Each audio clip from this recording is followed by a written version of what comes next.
طبہ اول میری مایا کہ کئی علاقیاں نو فتح کردہ ہویا، اپنے قبضے چ کردہ ہویا، مکے شریف پہنچیا تے آ کے اتوں دی آبادی نو ویکھیا تو اپنے کارندیاں نو کہن لگا کہ اتنے اپنے خیمے لگا دیو اور انہاں لوگاں تے بھی چڑھائی کرنی ہے سی جن دے کول ہزاراں دی تعداد وچ فوج ہے سی، ہزاراں دی تعداد، کچھ مسلح کچھ ویسے نال چلدے سن اور ہزاراں دی تعداد وچ ہاتھی بھی ہے سن اس دے نال، اور اس طرح انہوں نے لگایا اور سکھایا ہویا سی، ایک اشارے تے چلدے سن اور سمندر دی طرف انہاں دا رخ کرواتا جاندا سی تو سمندر چھلانگا مار جاندے سن۔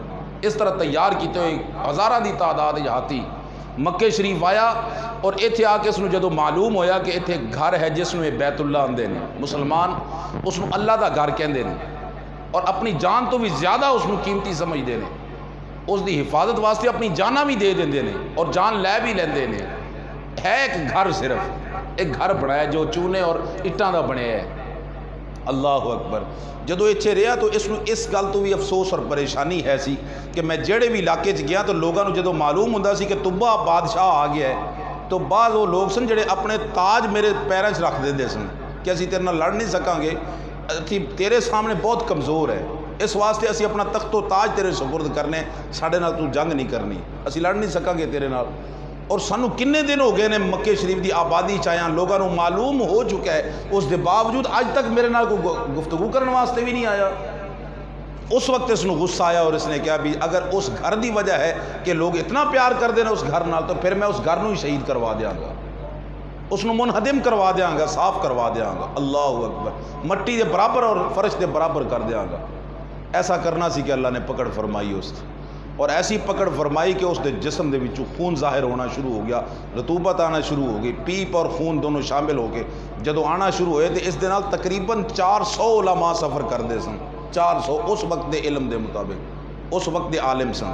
اللہ اکبر۔ علماء نے مشورہ کیتا کہ میرا اس دی وجہ کیا ہے کہ اتنے دن تو میرا علاج ہو رہا ہے لیکن میں تندرست نہیں ہو رہا، تو علماء نے کہا جی اساں جو اپنی کتاباں چ پڑھے ہے اس دے مطابق ایک گھر اللہ رب العزت دے ہاں بڑا شان والا ہے اور اس دی بڑی عزت ہے اس دے ہاں، اس دے بارے کو ایک جملہ بولے اللہ برداشت نہیں فرماندا، تو اس واسطے شاید تیرے تے پکڑ ہوگی، ہاں البتہ تو نہا کے اپنا ظاہری طور تے جسم نو پاک کر اور جناب ابراہیم علیہ السلام دا کلمہ پڑھ، جناب ابراہیم علیہ السلام دی امت چاہ اور لبیک اللہم لبیک آندے ہویاں اگر اس گھر دے قریب جائیں اور اللہ تعالیٰ دے حضور تو رجوع کریں، معافی منگیں اللہ کرو، ہو سکتا ہے تینوں معافی مل جائے اور تیری تکلیف ختم ہو جائے، اے دنیاوی علاج نہ تو ٹھیک نہیں ہو سکے گا۔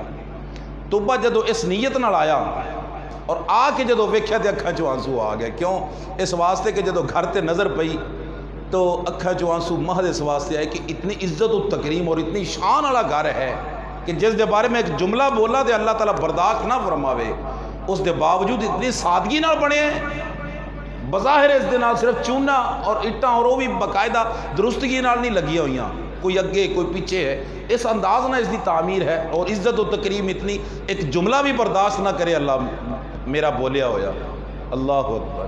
پھر علماء نے مشورہ کیتا اگر میں اس نیت نہ شہید کراں کہ اس دی تعمیر نو ہوئے، اس نو دوبارہ تعمیر کیتا جائے اور بڑے احسن انداز نہ اس نو تعمیر کیتا جائے، خوبصورت انداز نہ اس نو تعمیر کیتا جائے تو پھر تے میرے تے پکڑ نہیں ہوئے گی۔ علماء نے کیا نیت اچھی ہے تو پھر یقیناً تیرے تے پکڑ نہیں ہوئے گی۔ جدو تعمیر کروائی تو علماء نے پھر مشورہ کیتا، کیوں؟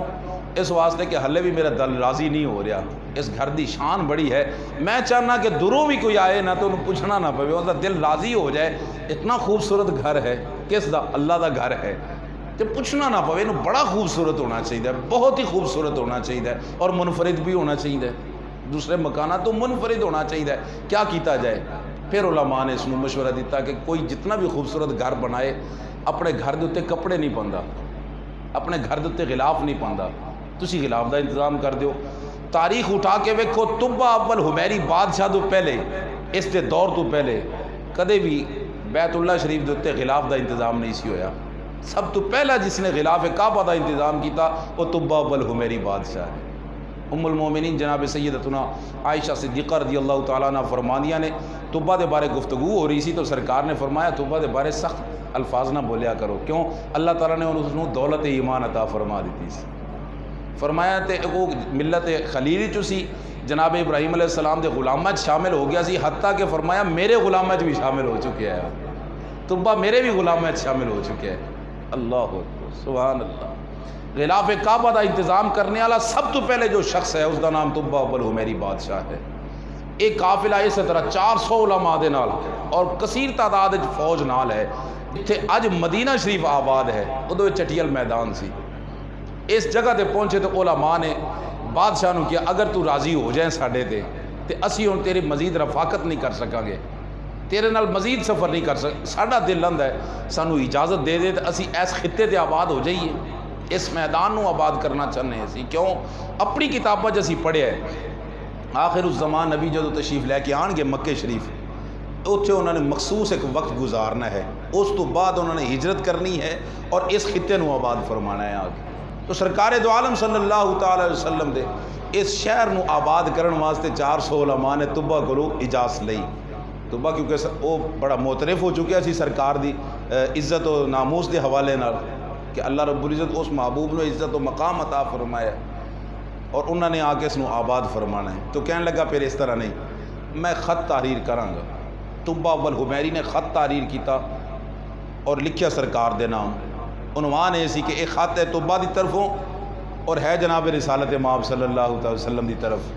یا رسول اللہ میں تواڈے اوصاف و کمالات سنے نے اپنی کتاباں اس, تو میرا دل بڑا راضی ہویا ہے. اگر میری زندگی وفا کرے تو میں تواڈا زمانہ اگر پایا تو یا رسول اللہ تواڈا کلمہ پڑھ کے مسلمان ہوواں گا اور تواڈے غلاماں چ اپنا آپ لکھوا کے اپنے واسطے فخر محسوس کراں گا. دنیا واسطے طبہ اول حمیری بادشاہ ہوئے گا, یا رسول اللہ تواڈے دے قدماں چ پیا ہوئے گا. اور اگر میری زندگی وفا نہ کرے تو اللہ دے حضور جدو حاضری ہوئے تو یا رسول اللہ میری سفارش فرما دینا. جی وقت گزرا اور جدو طبہ اتھوں جان لگیا تو 400 علماء واسطے 400 گھر بنا کے گیا. 400 گھر 400 علماء واسطے, اور جو بڑے بزرگ عالم دین سن انہوں نے ایک بڑا مکان ڈبل سٹوری بنا کے دیتا کہ اتنے تسی رہائش رکھو اور اے میرا خط ہے جڑا سرکار تک میرا تسی پہنچانا ہے, اے میری امانت ہے, تسی یا تہاڈی نسل وچ اگے چلنا چاہیے, اے امانت ہے سرکار تک پہنچنی چاہیے. پھر وہ وقت بھی آیا جدو سرکار نے ہجرت فرمائی, مدینہ شریف سرکار دی جلوہ گری ہوئی. تو جدو جناب ابو ایوب انصاری دے کول سرکار تشریف لے کے گئے تو سرکار نے سب تو پہلا جو حکم فرمایا وہ جناب ابو ایوب انصاری دے نال تبسم فرما کے سرکار نے فرمایا. سرکار نے مسکرا کے فرمایا ابو ایوب انصاری ساڈی امانت ہے تیرے کول, وہ لے کے آ. اللہ اکبر. جناب ابو ایوب انصاری نے مزید محبت واسطے عرض کی تھی یا رسول اللہ کیڑی امانت؟ فرمایا طبہ بادشاہ تیرے وڈے جو کسی نے ساڈا خط دے کے گیا سی. اللہ اکبر. اس نے سورہ دخان دے وچ اس طرح بیان فرما دیتا, محبوب چاہیے تو اسی 1000 سال پہلے آن والا دا ایمان بھی قبول فرما لینے ہیں کہ یا رسول اللہ میری غلامی قبول فرما لیا جے. وقت گزرا اور جدو طبہ اتھوں جان لگیا تو 400 علماء واسطے 400 گھر بنا کے گیا. 400 گھر 400 علماء واسطے, اور جو بڑے بزرگ عالم دین سن انہوں نے ایک بڑا مکان ڈبل سٹوری بنا کے دیتا کہ اتنے تسی رہائش رکھو اور اے میرا خط ہے جڑا سرکار تک میرا تسی پہنچانا ہے, اے میری امانت ہے, تسی یا تہاڈی نسل وچ اگے چلنا چاہیے, اے امانت ہے سرکار تک پہنچنی چاہیے. پھر وہ وقت بھی آیا جدو سرکار نے ہجرت فرمائی, مدینہ شریف سرکار دی جلوہ گری ہوئی. تو جدو جناب ابو ایوب انصاری دے کول سرکار تشریف لے کے گئے تو سرکار نے سب تو پہلا جو حکم فرمایا وہ جناب ابو ایوب انصاری دے نال تبسم فرما کے سرکار نے فرمایا. سرکار نے مسکرا کے فرمایا ابو ایوب انصاری ساڈی امانت ہے تیرے کول, وہ لے کے آ. اللہ اکبر. جناب ابو ایوب انصاری نے مزید محبت واسطے عرض کی تھی یا رسول اللہ کیڑی امانت؟ فرمایا طبہ بادشاہ تیرے وڈے جو کسی نے ساڈا خط دے کے گیا سی. اللہ اکبر. یہ جناب ابو ایوب انصاری دے بڑے بزرگ علماء یعنی یہ اس نسل چو آ رہے ہیں. جناب ابو ایوب انصاری اس عالم دین دی جس نو طبہ بادشاہ اپنا خط دے کے گیا سی. سرکار دے حکم تے او صندوق منگوایا گیا چاندی دے باکس جو بند کیتا ہوا سی, طبہ دے ہاتھ دا لکھیا خط. سرکار نالے پڑھ رہے ہیں نالے تبسم فرما رہے ہیں, مسکرا رہے ہیں. اور جدو مکمل تحریر سرکار نے پڑھ لی تو سرکار نے لفظ شاباش 3 باری استعمال فرمایا. فرمایا طبہ بادشاہ شاباش شاباش شاباش. پھر فرمایا طبہ میں تیرے تے راضی ہاں, تو جندے تے سرکار راضی ہو جان. اللہ اکبر. سرکار فرمایا طبہ میں تیرے تے راضی ہاں اور تیرا ایمان بھی قبول ہے. لے طبہ تیرے نال وعدہ ہو گیا جدو اللہ دے حضور حاضری ہونی تینوں باہوں پھڑ کے میں اللہ دے سامنے پیش کراں گا. اگر 1000 سال پہلے کوئی غلامی پیش کرے سرکار اس نے بھی پسند فرما لے.